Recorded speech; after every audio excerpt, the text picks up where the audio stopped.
Hello, everybody, and welcome to another Bite-Size Branding live show.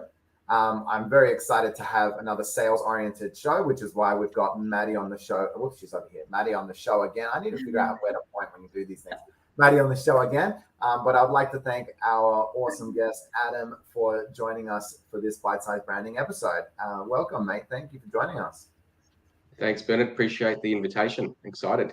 Oh, you're very welcome. After I had a chat with you, I thought, man, this guy knows his stuff. I've got to feature him on the show. And right now, sales generation is a big topic that a lot of businesses are talking about. So I thought it very topical. And we also had a sales-related show last show as well. So I thought it's great to get insights across the network and across the industry about what's happening out there in the world of sales. As always, thank you, Grant, for joining me, my amazing co-host from Melbourne. How's the weather there today? A little chilly with rain on the horizon, but I'm sure we'll have a normal day. Right. I think we're better off this time. What do we have coming up? I think it's going to be 19 and sunny the whole day, so that's not bad. Yeah. Tomorrow isn't too great though. Sorry? The weather tomorrow? No, the weather for the rest of the weekend I think is going to be raining. I have a friend's wedding actually, which is going to be great. Oh, well, then it's good luck. Awesome. Well, what I'll do is I'll throw it over to Grant to kind of introduce the show and how it's all going to break down. And then Adam, I'll then throw it to you and maybe we give a couple minutes of background on what the Authentic Sales Training Academy is all about. But first off, Grant, give everyone a little bit of a highlight about what the show is, how it's all going to break down. Well, welcome everyone and welcome to the show, and especially Adam for joining us.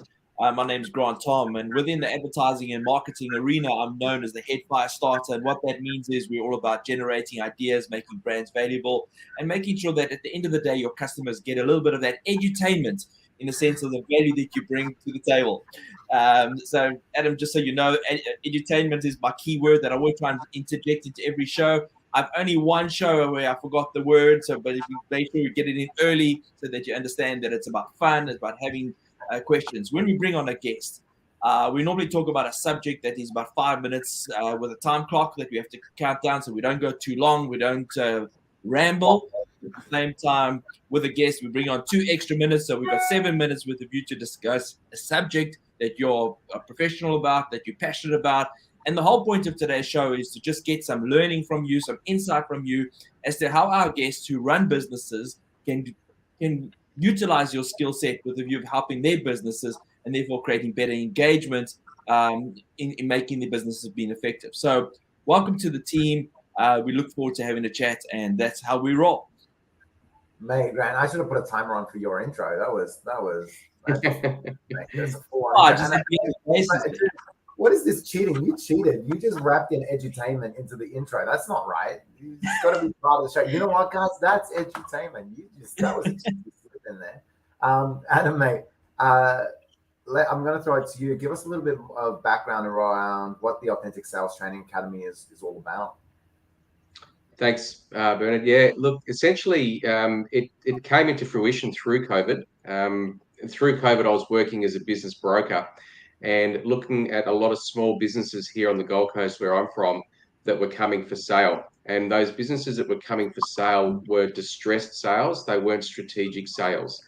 And every single business owner that I met categorically has never done any sales training at all. Yep. And more importantly, most small business owners might be great at their craft, but they don't want to be the salesperson in their business. They don't know how to be the salesperson in their business, and they're afraid of selling, and they're also afraid of being known as that sleazy salesperson. And because I've had nearly 29 years of direct sales, commission-only sales, and business ownership myself in traditional and non-traditional world, it made a lot of sense for me to pivot into this field where I can really teach a small business owner how they can make more sales, so they can make more profit, and they can actually reap the rewards of why they go into business to begin with. Wow. Yeah. I think there's so much truth to that. Even for myself in the business, I often feel like, oh man, am I coming off as that salesperson? As I'm coming off too salesy? And no matter how you kind of twist and turn it, I'm there to help your business out. If you want what I have to offer, great. Like I want to be able to work with you to grow that value in the business. If it's not something that you want, like I understand that, like it's not, it's not suitable for you. But I'm not going to try and sell you in on some kind of dream, fabricated dream. But it's so hard to separate those two. You don't have a control on how somebody receives it, but what you do have a control of is how you can position it. And I think that's what's the interesting part of sales. And you're right, business owners just know their business. That's why they get into business. They love what they do. They're passionate about what they do, and they put it onto market. It's going to be great to really hear your insights on how you approach it and kind of change that sleazy salesman mantra. Well, hopefully nobody has that mantra. But if talking about mantras, I can actually kind of roll that into the first question. Is everyone ready to go? Yeah, let's get rocking. Let's do it. Okay. So when it does come to methodology, is there a mantra that you stick to in the sales process, or when you're devising how you're going to go to sale? Or to sale, sorry. Let me kick off the clock. Let me just see if I can eat. Oh no, I almost thought I was see. it without looking. No, Every show. There it is. Awesome. Right. Okay. Yeah, I do, mate. And if we sort of rewind it a little bit to what you were just talking about a second ago, where we're talking about that whole not wanting to come across sleazy and wanting to just provide you a service that's what you're after. I looked at a podcast that you guys did a while back, Grant, and you were talking about all the touch points, right?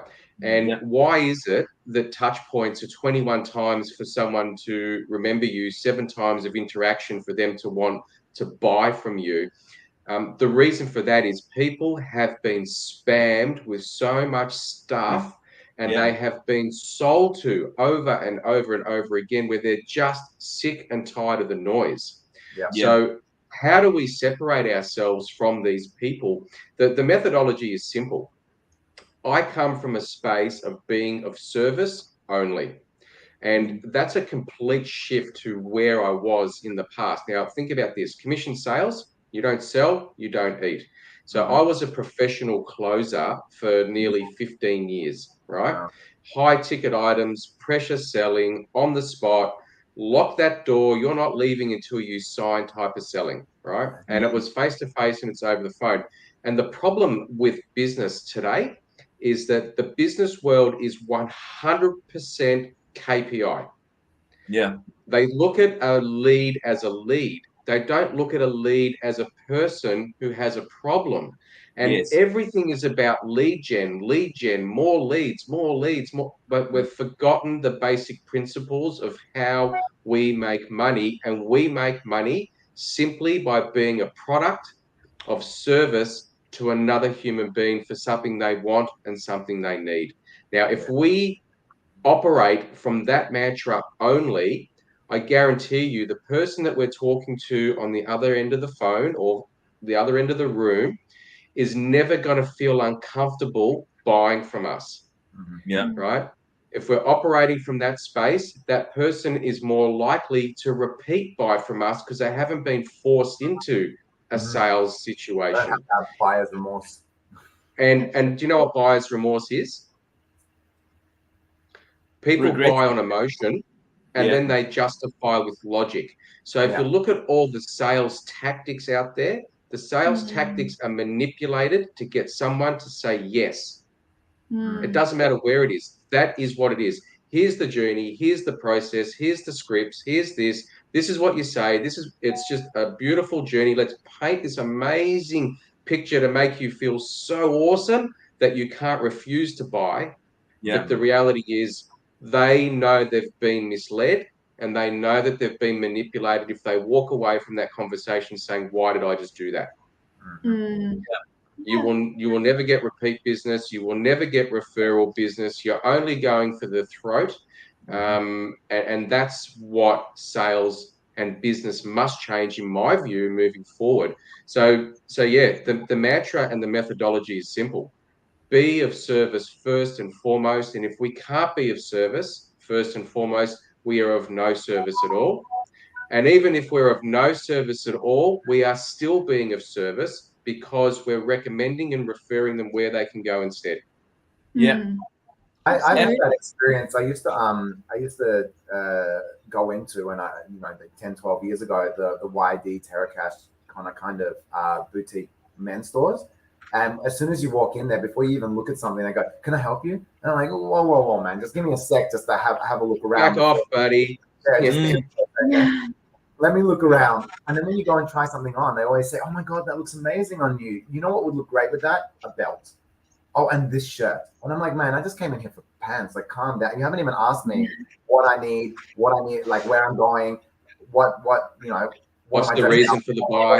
Those are the KPIs are coming in. You're like, get the sale, upsell, side sale, do all the digital selling.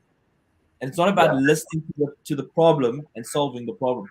And it's very true, because I spoke to the sales assistants there, and it's exactly how you say, it's so KPI driven. It's all about how many belts they sell today. And it's literally by item. It's like they have to sell 10 shirts, 10 pants, 3 belts, something like that. And I was like, wow, that's really specific. Like, what happens if people don't want the belt? Well, and it's the same as when you're doing like a sale over the phone and you're following a script. Like, people know that you're following a script rather than building rapport as well. And it's exactly the same. So like, even when it comes to our sales, for us, it's all about rapport. It's about getting to know the client. It's about building that relationship. It's about really cementing that so that they feel like you care about them. And because you care about them, then they want to know about the product that you have.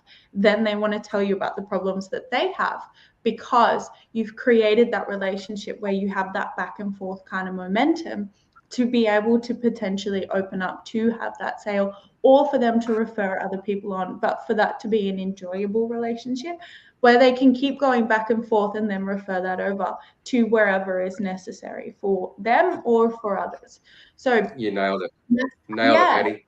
Which is really, really important. Like, when it comes to specifically IT sales, which is actually my background, to then transition into doing B2B sales, which I'm doing now, to go from going only on a script and being quite good at it, to then not be robotic, not be on a script, build that relationship, send ridiculous things to clients so that they turn around and they're like, "I like you because you're funny." And then it's trying to come up with new and engaging ways to be able to get people to want to talk to you and to want to build that relationship and to show that you can actually give them something and prove that, which is obviously trust-based selling as well. So there are many, many different ways, but I think when it comes to sales specifically, scripting for me is like, you read it 3 times and then you throw it away. Yeah. What you touched on there, Maddie, is something that I'm a big believer of. I learned this many years ago and have absolutely practiced it since that time. Is that people don't care how much you know until they know how much you care. Yes. And post COVID, if you're looking at what COVID's done, COVID has stripped everybody away from human connection. Yeah. Right. And what people are wanting more so, and I read our end, but people want. They want See, like, for me, I've had phone calls before where I've had clients on the phone be like, "Okay, I'm annoyed at your service," because at that time I was working in solutions, and they were like, "I'm going to come down and I'm going to have a go at your boss, and then I'm going to take you to coffee because I like you." And it's like, I've had those conversations. I've had conversations where people have asked me out or told me they're going to hire a jet and fly me around to wherever I want. But it's because you create that relationship. You create that open setting where they feel like their voice is appreciated and heard. And first and foremost, being someone doing sales on the phone, like, that is the most important thing, for them to feel appreciated and heard, because most over the phone sales is not that. So you need to be able to set yourself apart from everybody else as well that are calling consistently all the time to them. Yeah, we have a philosophy in our business is humanize the script. So it's like, does this sound like a real person? Does this sound like something you would actually ask? Does this sound like a real conversation? Or are you just putting down all the notes and then running through the notes one by one by one? And I'm like, and then we go over. Talk about the service. Wait until they ask you for it. Like, because they don't care yet. They don't care yet until you've got to that point where they're like, actually, you really, like, we've built really good rapport. We understand each other. I'm happy to be open in this conversation. That's when we can start talking about it. And they will, by their own nature, ask you. They'll say, Yeah. wait a second, we've been talking for 10 minutes now. What do you do, by the way? And that's the thing that you actually hear it, you know? I think also the other thing that I really like about what we do is that, pardon? The longest 7 minutes ever. I'm sorry. What I really like about what we do, but I'm also really not sorry. Anyway, so what I really like about it is that a lot of the time when we go over a scripting or the methodology of said script, what the objective of it is, whether it's to inform somebody of a product or a service or their business or whatever it is, and we've read through that a few times and we've gone over it, we then take it 5 steps back and go, okay, so is this effective? Is it effective to then pull a client in and talk to them about IT because they get 500 calls a day telling them exactly the same thing? How can we change that? Maybe let's talk about bringing them into a roundtable. Maybe let's talk about bringing them into a different type of solution that's going to actually incentivize them because it makes them feel important, like their opinion is valued to then make the sale because they're valued. And it's changing the way that people look and think about what they're doing as a service and their opinion. Because a lot of the time, the more that you boost people's egos up and the more that they say yes, the more likely they are to buy. But I think the key thing is not trying to make the sale. I think that's the key thing, is that it's better to support the conversation than it is to make the sale. And that's where the real value is. Yeah. See, what you're talking about there, Maddie, in many cases is old school selling. So if I need to boost someone's ego and stroke their ego for them to want to give me money, where's my intention? Is my intention to be of service, or is my intention to get the sale? Yeah, that is true. Very but interesting. I don't necessarily think boosting up someone's ego also intentionally can be to make a sale as well. It can just be to continue the conversation. And there can be like multiple levels of intention behind that. It doesn't necessarily have to be for a sale. It can just keep somebody on the phone to enjoy that conversation. Yeah. I think we've got to get to question number 2. Yeah. Good. That was good. And I think there's a lot of truth in that. Like, you have to be very careful where the line is between making a sale and finding something of value that's somebody wants to buy because they're natively drawn to it. I actually have a requirement. I have a need for this. And because of the relationship we have, I want to do it with you, rather than I'm building a relationship because I know I'm driving towards a sale. And I think that's two very, they sound similar, but very different processes. Let's get on to the next question. And then you can add that little bit in the next question if you can squeeze it into the next segment. What are the traits that make a great salesperson or the best salesperson? Are there particular things that somebody can look out for if they're trying to build their own sales team in building a team? Let me hit this one. Let's keep this one to 7 minutes, eh? So, what are the best traits? Well, you could be the schmoozer, right? Or you could be someone that's operating from self-integrity. Now, I'll speak to people that say that they're integral, but they are not integral. There's a big difference between having integrity and operating from self-integrity. And I'll give you an example. The best salesperson is someone that does what they say they're going to do. The best salesperson is not the person that can talk it up and talk it up and talk it up. It's someone that takes action. One thing I learned a long time ago, and I teach people this all the time, we were given 2 of these and 1 of these for a reason, all right? Where the sales world has failed people is that they think they need to talk people into why they need to do something instead of listening to what they're being told that they need. Now, if I need to talk you into something, then I am not within integrity within myself. If one of my values is being of service, and that's my value as a salesperson, my number 1 value is be of service, I need to listen to what you want so I can really articulate back to you that this is what you're telling me that you want, that I can deliver on. So the number one thing is self-integrity. If you don't have that, if you say you're going to be there at 12, you be there at 11:50. If you say you're going to get back to them by the end of the day, you get back to them by the end of the day. If you promise that you're going to deliver an outcome on a certain time frame, that has to be delivered on a certain time frame. The most important thing that people forget is that everyone overtalks it and underdelivers, guaranteed. 100%.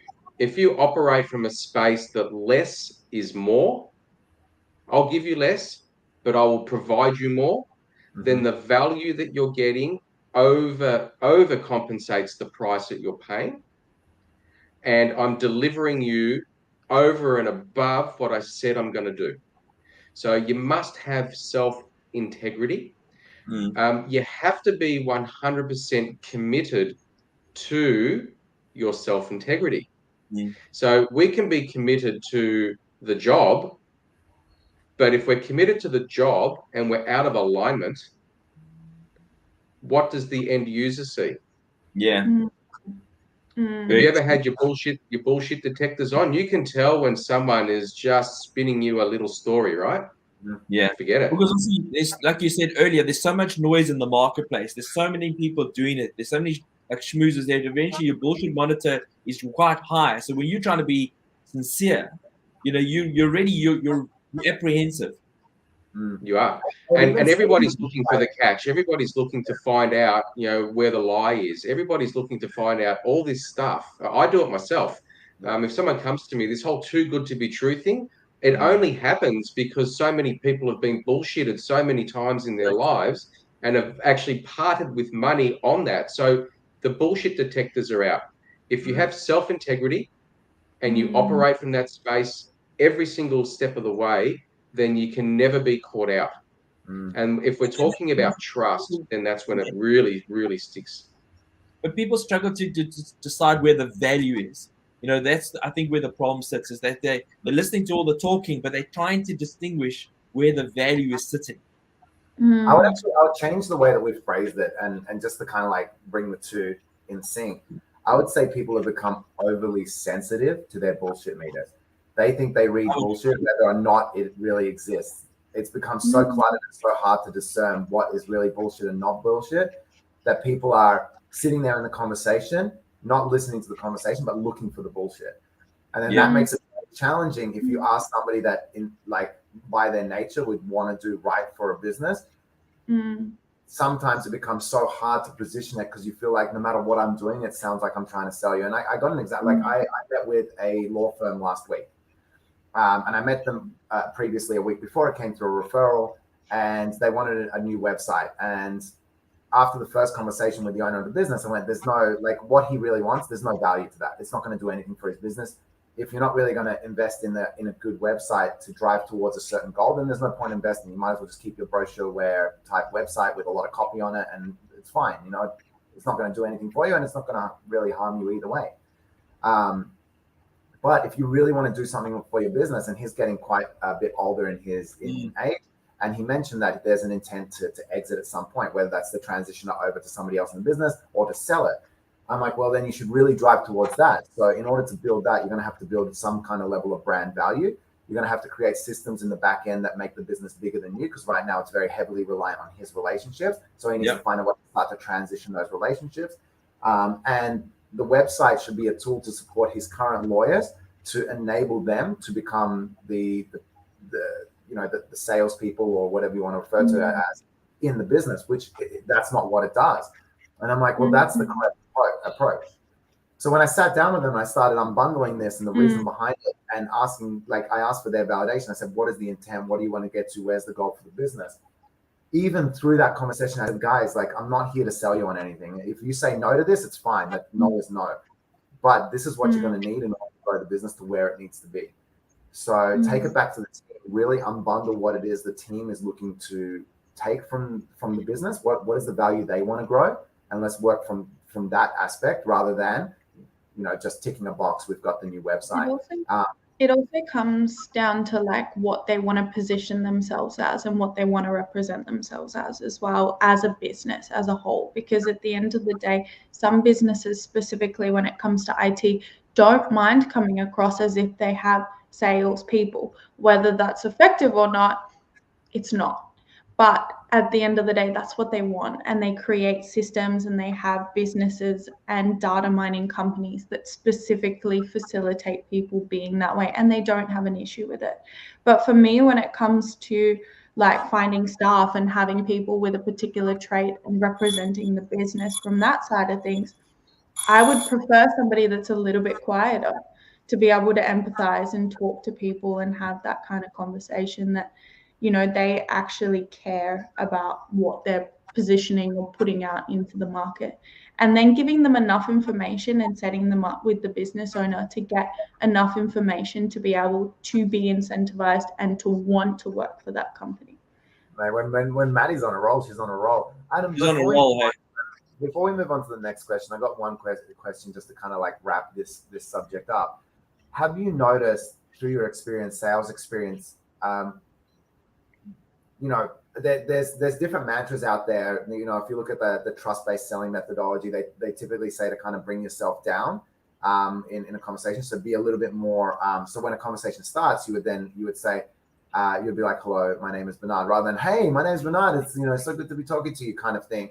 Have you noticed that there is a trait like that through sales? Does it really matter? Do you feel that, like, does it shy people away, or is it better just to be kind of like naturally how you are, like, and you know, hope that people respond to that positively?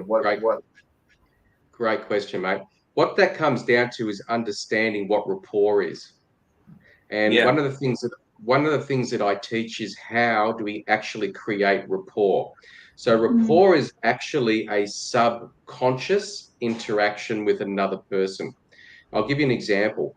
Have you ever found you've walked into a room of strangers that you've never known, you haven't seen any of these people before, and you look at one corner of the room and you think, oh, I don't like the feel of that. Yeah. So I walk over to another area of the room where I feel more comfortable. Now, I don't know this person, but for whatever reason, I'm more comfortable standing next to that person. And the reason for that is because we have a subconscious rapport. So energetically, our energies are in line, right? So we're more drawn to familiarity. So when it comes to building rapport, if I walk into a room and I am who I am right now, and I've got someone that's way over the top, see you, mate, you're way too intense for me. If I've got someone who's well below where I'm at, I won't even engage them because they're not even engaging me. Correct. Yeah. Right. 100%. So what we do need to do is learn how to interact with someone on their level first.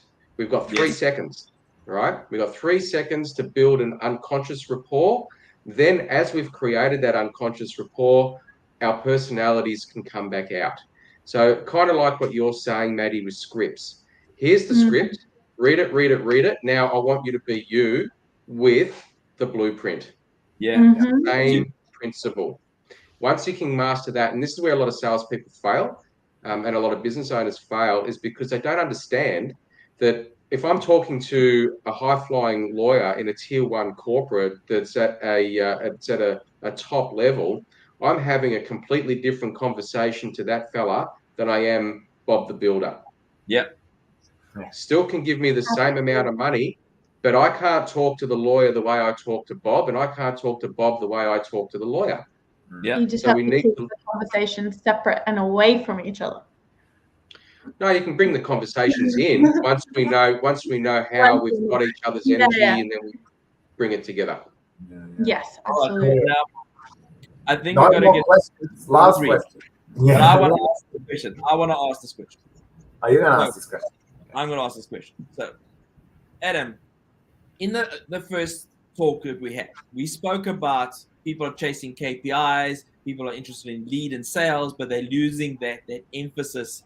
So basically, you mentioned that we're not concentrating on the closing. So what different types of closing would you suggest there are out there part one of my question. And part two, can sales be taught to people who are not really sales oriented? Let's start there. Jeez, and you want me to answer that in 7 minutes? Well, yeah, we'll take it down to 5 if you like. All right, let me answer it to you. I'll answer it this way, Grant. Yeah. Every single person on planet Earth is in sales. Yep. It does not matter whether you are a baker, a candlestick maker, whether you're a lawyer or a doctor or a salesperson or a mechanic. A sale is made on every transaction. Every human interaction, a sale is always made. So what people have to understand is it doesn't matter what you do, we're all in sales. Okay, that's the first thing. The second thing is, and this is where people get caught up because they think that they're not. I had a conversation last night. I went to a speakers meeting about learning how to become public speakers and doing keynote speaking and whatnot. And the lady that was there, she's great. She says to me, and I've seen her on doing Facebook Lives and 30-day challenges, all like, great. She goes, I'm not a salesperson. I said, yes, you are. Because you're not afraid to put yourself out there, right? Yeah. So it's just having the confidence in putting yourself out. But the difference is, when I say everybody is in sales, sales is not what we do. Yes. But sales is an extension of who we are. So the people that succeed in business, the people that succeed in life, the people that succeed in sport are just showing a greater version of themselves in their abilities to what they're doing. And they're constantly working on themselves to constantly increase and improve on their abilities. So when I'm teaching sales, mate, I've done all the sales training it's old school, spin selling, trial closing, this, that, whatever, what to say when the wife says no, what to say when they say they don't have the money, what to say when I need to. It's all bullshit. And the reason for that is because we're selling to people that don't want to be sold to, right? So if we understand that sales is an extension of who we are, if we understand that it comes down to being of service first, and how do I know that I can be of service to you, then if I am really good at my craft, then I have no problem talking about my craft. Yeah, absolutely. And that's all it is. So if they trust me, then they're going to trust what I say. Yeah. If they don't trust me, then they're not going to listen to anything I've got to say. Yeah. So how does that work in context to tangibles to intangible selling? Is it still the same thing, or is it a little bit more product oriented, like features and benefits? How do you position it? So that's when it comes down to, someone spoke about this before about value. You know, how do we value our services? So we've all got experience. So Maddie, as an example, you're talking about you come from the IT world. Yeah, that's experience that I don't have because I don't come from the IT world. I'm not analytically minded to get into the minds of these engineers and pull it all apart and put it all together, right? And I can't even figure out how to get on a Google Teams sometimes. So I understand that I don't have that experience, but what I do have is a wealth of experience in every other facet of sales. So I value my value. Right. So people think that we need to provide a lot of value to make a lot of money. No, we don't. We need to value the value that we place on what we're putting out there. So whether it's a product or whether it's a service, it's the experience, it's the knowledge, it's the education, it's everything else that we have invested into that people don't value. And that's why they're afraid to speak about it like they are at a pub with a mate. So Adam, that is what you call edutainment. What you've just said now is 100% edutainment. Okay, when it comes to IT sales, that it doesn't necessarily have to be somebody with an analytical mind, because I'm not. I'm a creative. But when it comes to IT, it's about being different. So being a creative and being somebody that wants to build rapport and have that relationship sets me aside from most IT salespeople. And B, having enough information to be able to have a basic conversation about IT. Now we can go into an IT sales meeting and I can talk about Kubernetes, containerization, data management, and literally cybersecurity, how you want to manage your machines, whatever it is, right? I can talk about that till the cows come home. When it comes about to talking about it from a high level in terms of how you want to put it into your organization. Ask me how to start a Zoom meeting and I can't. Ask me how to set up computer, I can't. Or phone, or literally any basic sort of technology. Can I speak about it and empathize? Yes. But also by not having the information, it also means that I can incentivize them to get onto a phone call or onto a meeting with someone who does have the information. Yeah. And that's what it's about. Like the one and I'll always give someone the opportunity to get a sale with me if they're honest enough to say, I don't know the answer to that, but let me bring someone in who does.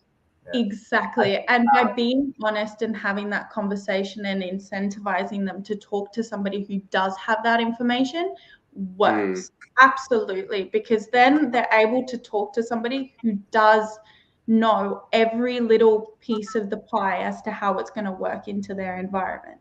And you're still the one that created the report. But Adam, I want to understand how you prepare yourself to handle objections. Great question. You need to start the clock again. Question number 4. Yes. So let me ask you this. Firstly, what is an objection? An objection is a no. Not necessarily. No, it's not a buy. It's like I have a reason why I'm not going to buy you or buy it or buy whatever. An objection is simply is a state of confusion. Yes. Okay. Question. So there's two types of it. That's 4. There's 2 types of objections, right? This is where you start your clock.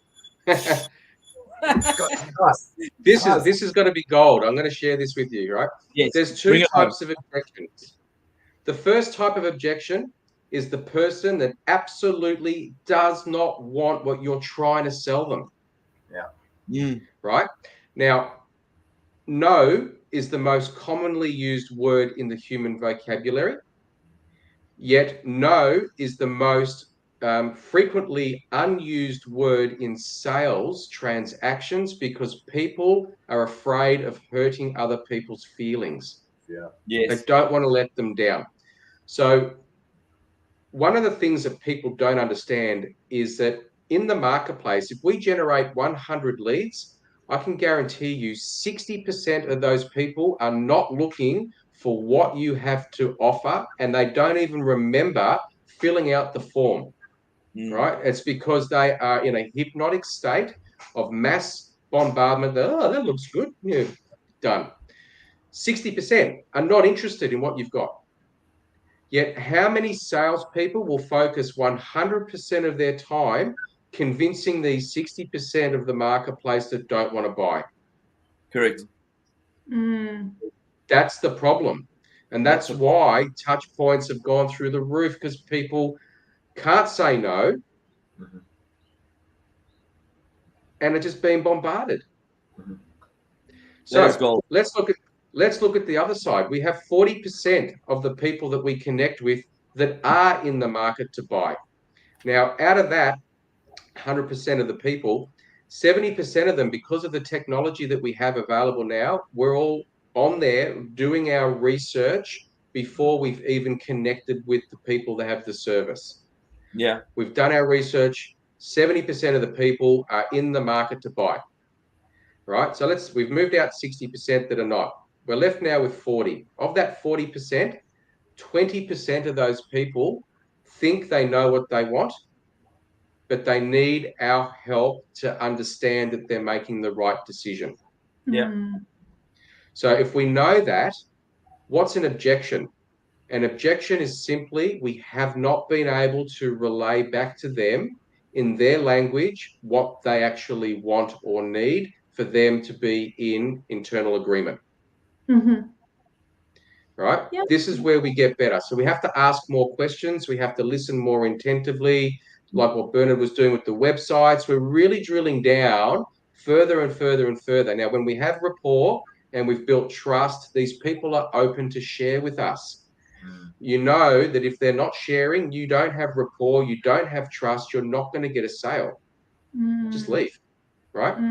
So then we move that 20% into the next category of person, which is 17%, know what they want and are just looking for us to reaffirm that they have made the right decision. Yeah.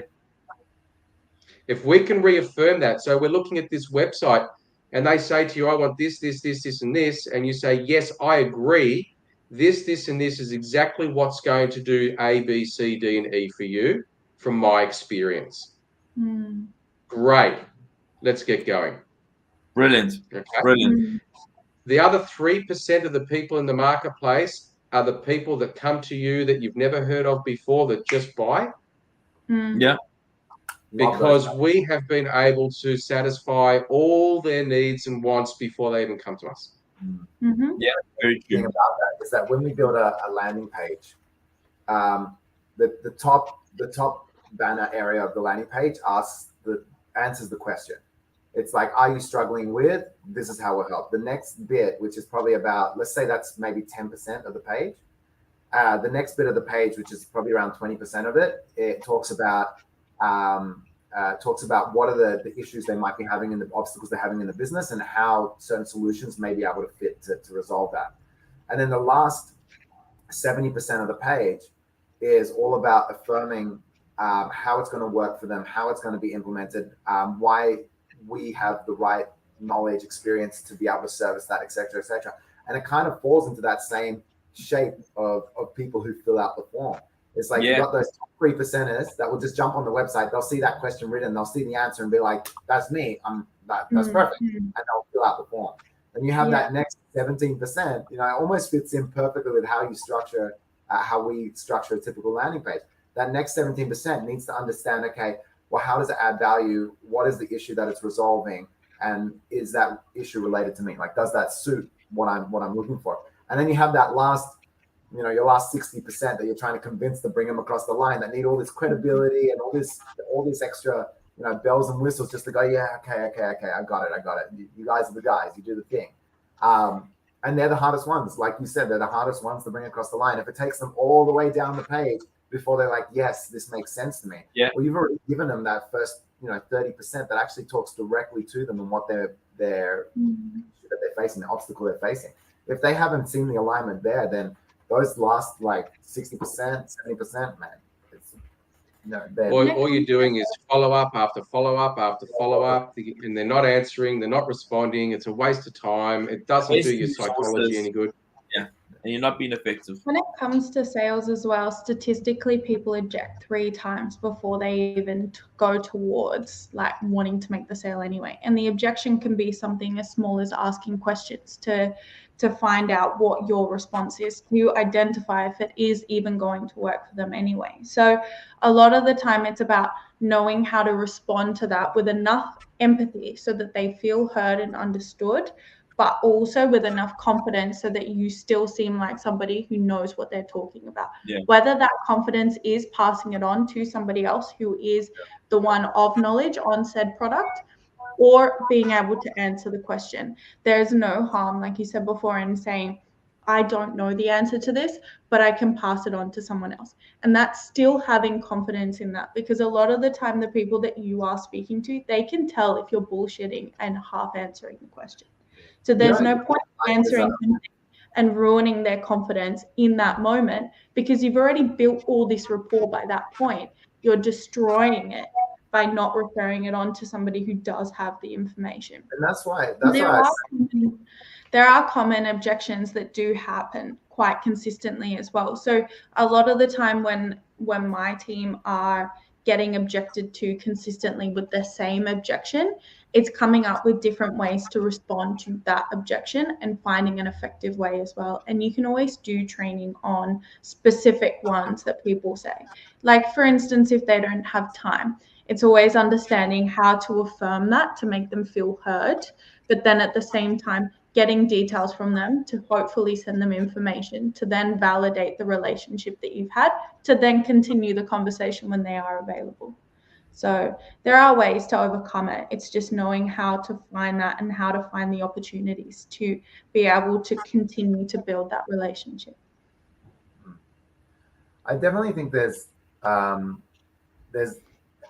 swings and roundabouts, right? There are definitely times where I've objected to a sale only because I don't like the process that it's gone through, until there's a point where they stop trying to sell me and they get to the point, you know, I'm the kind of person, if you call me on the phone, don't waste my time. Just tell me how much it costs and what you think it will do for me, and I'll determine whether or not it's good value, you know? I think the one main thing that I would walk away with, which is something that I try and affirm with our team all the time, is don't sell them based on our process.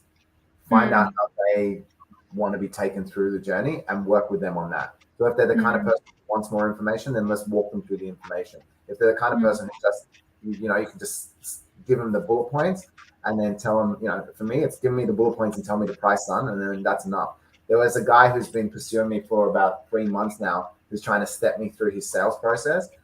One call, then another investigative call, then another call to run through the proposal, then another call. And I'm like, mate, I don't want to go on any more calls with you. I'm in on 3 calls already. Like, I'm done. Like, just tell me how much it costs. Because if it's valuable, I will then tell you that seems like the value that I would invest in that. If not, then I'll tell you, mate, the price is out of sync with what I feel like the value is. I don't think we have an alignment there. Let's work on that, you know? Or I don't feel it's valuable at all. Let's just move on, you know? Let's stop wasting each other's time.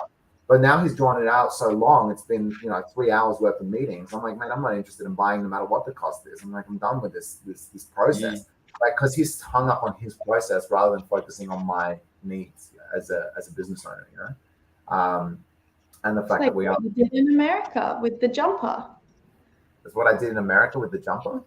Yeah, when you wanted it, and then you tried to get the lady to bring it down. Oh yeah, so there was a lady at a store, and I wanted this jumper off to try on this jumper. It wasn't any of my size in the mannequin. The mannequin was at the top, so she had to pull it down, and she kind of like rolled her eyes and walked off when we asked her to get it, and then she came back, you know, 10 minutes later and then bought it down for us. By that time, we had already decided we weren't going to buy it. Like, even though she bought it down, because we're like, well, if you don't want us to be here, then we're happy not to buy anything, you know? We don't have to buy anything from you. Yes. So in saying that, Jesus Christ, guys, talk about not sticking to 7 minutes. I can't, these two here. Let's get into the format of the show, really. Yeah. I feel like I want to get you, though, into a room with him, spend a little bit more time working on things. I love your philosophy, Adam. I think your approach is on point. I always find that honesty is the best policy, and I've always challenged people to be like, why can't I just call somebody and tell them I'm calling them out of the blue? Like, I got your number off here, I'm calling you out of the blue. And people are like, no, you can't say that. I'm like, why not? Because I'm literally doing that. Like, I'm like, if somebody called me and said, hey mate, I got your number off wherever, I saw you on LinkedIn and I wanted to call you, then I'll be like, and I was like, I called someone last week and I was like, I looked at your website, it confused the hell out of me. Can you explain it to me?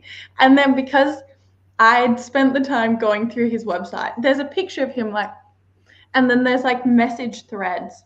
And like, it was the most confusing thing I've ever seen. First of all, I thought it was a tattoo parlor.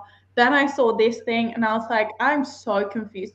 So I literally called him and was like, so I know you're an architect, but I'm really confused. Can you explain this to me? But because I spent the time to actually go through his website, he was like, I like you. And then we got along really well. And then I likely got him in for a sale because I created that rapport and went in warm before I even called him. Well, I think it's because you took the time to know him. Like, yeah, you took the time to know him. In saying that, we took the time to go way over time. So thank you everybody for joining us. Grant, Maddie, Adam in particular, thank you very much for making the time. I'm looking forward to this one going out and seeing what people's responses to it. There's a lot of, I love the disparity, you know, Maddie has a lot of more traditional sales training, and we're trying to broaden and open that up because especially when you're talking business owner to business owner, nobody likes to be sold to. We all want to be talked to, you know. So it's great to hear another business owner like yourself who's been through the tracks, Adam, for so long. You've experienced a broad spectrum of sales skills, and to kind of come down and say, okay, after all that like confetti, what actually works is just being more real with people and understanding where they're at, to then bring them along for a journey if they're up for a journey, you know, and understanding that as well. So being able to see that. So Adam, thank you very much. Thank you everybody who's listening, who's jumped onto the show, and for any comments, likes, shares, etc. If anyone that's listening wants to send through some other topics they would like us to talk about, or guests they would like on the show that they like featured, please let us know. We're always looking for controversial topics like these ones today. This was cool. And Grant, anything left to wrap up? Look, Adam, I think you've been a fantastic guest. I think your approach is so unique and so real and so human, which is so alternative to that what everyone else is doing in the sales space. So I really commend you on that. I love the fact that more listening, less talking is definitely a great value add. I think that everyone in a business is a salesperson, is 100% correct. Yeah. And I think you've really shown us today that it's the art of turning no's into yeses is exactly what you do. So I'd love to connect with you more, and I'd love to bring you back on the show because I think you've got so much more to share, and there's so much more that we can all, as the humans, learn from you. Do the Adam 3-hour show. And I haven't even said much. I've just sat here and nodded. A lot of nodding, actually. We all look a bit like we're all sitting here like, cool, guys. Thank you very much. Have an awesome rest of your week, and hopefully catch some of you on the next show. Please follow along and share it out. Thank you very much, guys. We'll see you. Thanks, later. Everybody. Bye-bye.